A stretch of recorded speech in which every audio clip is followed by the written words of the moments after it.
When you hear the word prepping, what comes to mind? Probably some guy in the woods, right? Canned beans, a shotgun. But what if the real prepping, the truly high-stakes version, looks nothing like that? What if it's a quiet, strategic, multi-billion-dollar exit from society itself? That's what we're diving into, this idea that the ultra-wealthy aren't just getting rich, they're building a whole separate, private civilization. And let's be super clear about what we're talking about here. This isn't just, moving to a fancier neighborhood. The idea is way more radical. It's a deliberate, methodical, almost engineered secession from the society that you and I live in.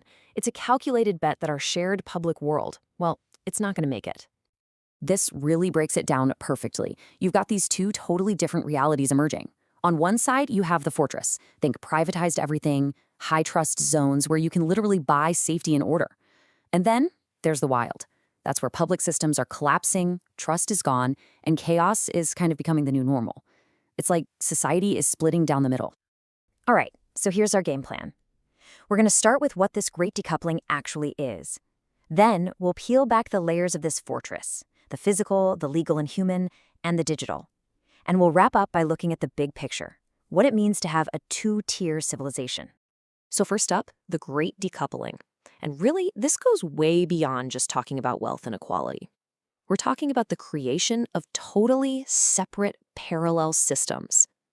The ultra-wealthy aren't just hedging their bets anymore. No, they're building a completely independent world, one that's designed to keep running when, and notice I said when, not if, our public systems start to fail. Okay, let's get into the first layer of this fortress, the physical one. This is the stuff you can actually see. And I want you to forget the old idea of some dingy concrete bunker in a backyard. We are talking about massive, self-sustaining compounds, basically private city-states, built for total, complete independence from the rest of the world.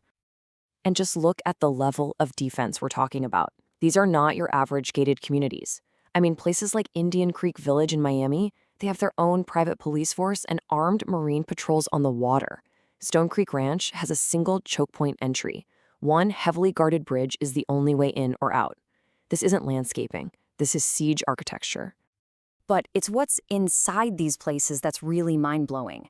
The goal isn't just to survive. It's something they call continuity of life. So yeah, you've got your libraries, your swimming pools, but you also have AI-driven medical suites that can perform remote surgery. Think about that. The bet they're making is that when things get chaotic, reliable healthcare will be the ultimate form of wealth. So you might be asking, why go to such extremes? Well, you just have to look at the contrast. While one group is building private, totally self-sufficient compounds, look at what's happening to the rest of us. In just 1 year in New York City, residential power shutoffs went up 5-fold. It's pretty simple, right?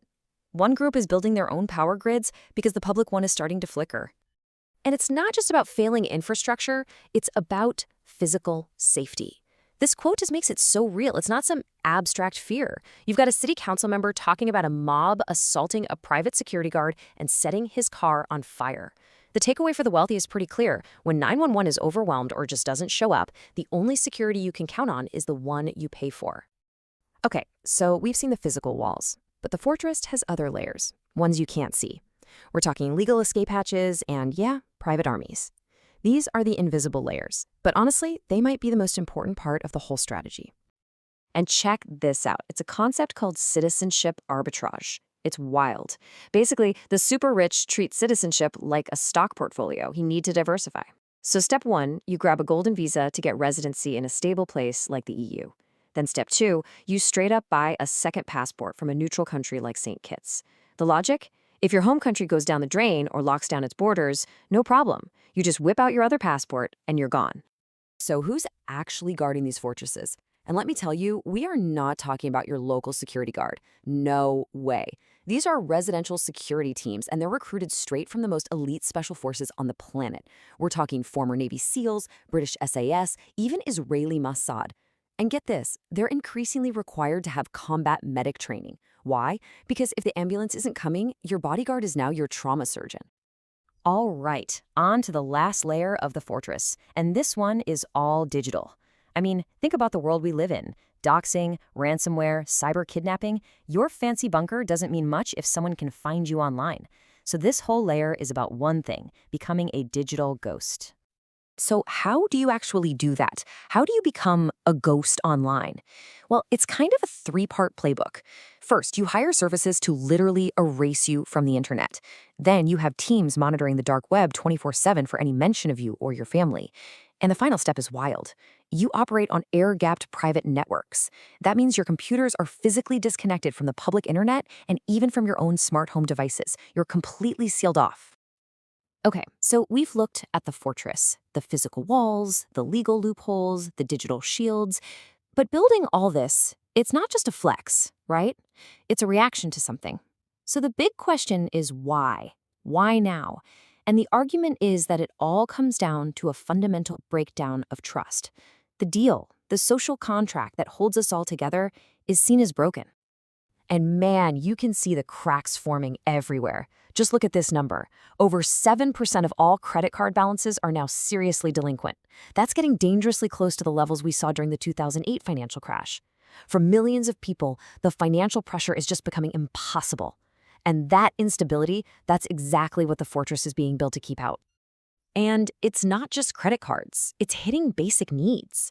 The rate of people falling behind on their car payments is at 3%. That's the highest it's been in more than a decade. The very thing you need to get to work is becoming something people can't afford. And what happens when people can't make those payments? This is the consequence. A projected 2.2 million vehicles repossessed in 1 year. That's not just a number on a screen. That's 2.2 million stories of personal economic disaster. This is the chaos of the wild that makes the fortress seem like a rational choice to some. And all of this really comes back to one core idea, the social contract.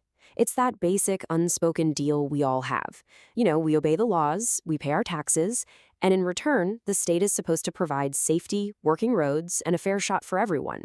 But what happens when people start to feel like that deal is off, like the other side isn't holding up its end? Well, this is the simple, brutal conclusion. The deal is broken. From the point of view of those building these fortresses, the government can no longer be trusted to guarantee safety or stability. So they're opting out. Their secession isn't random. It's the logical endpoint of believing the entire system has failed. And that leaves us with a pretty terrifying question, doesn't it? This isn't just about rich people building bunkers. It's about the fabric of society itself. When one group creates its own parallel world with private police and private power grids, while everyone else is left with systems that are falling apart, what's left to hold it all together?